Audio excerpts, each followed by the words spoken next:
Thoho ya tshikolo tsha fhasi tsha Hamututi tshi re nnḓanya na Thohoyanḓou vhari vho takadzwa zwihulwane vhukuma nga mushumo wo wa vha hone afho tshikoloni musi vhana vha maḓana na maḓana vhe vha tshi khou shaya zwienda zwa u ya ngazwo zwikoloni vha tshi ṋetshedziwa zwienda nga vha tshikwama tsha Kasi Angels na Royal Gardens hune vhari zwi ḓo ṋea vhagudiswa mafulufulu a u ya zwikoloni.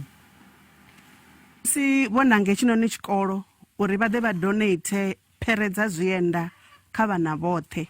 ndi zwithu zwavhuḓi nga maanḓa ri khou pfa ri khou zwi livhuwa vhukuma. Huna vhana vhe wa vha u tshi lavhelesa zwienda zwa hone wa wana zwienda zwa hone zwo fhelela. Nṋe ri a tenda uri zwienda zwi amba zwinzhi kha vhana ndi vhuria ndi zwone vhanzhi vhavho zwienda zwavho zwo no tou fhelela vhukuma. Ṱhoḓea vha yone ngori vhana vhanzhi vha khou tshimbila nga milenzhe vha tshi ḓa tshikoloni ende zwi ḓo ḓi vha thusa nga maanḓesa nga maanḓa ri tshi khou sedza zwino u tshifhinga tsha vhuria vha tshi khou ḓa vha tshi khou rotholeliwa vhana.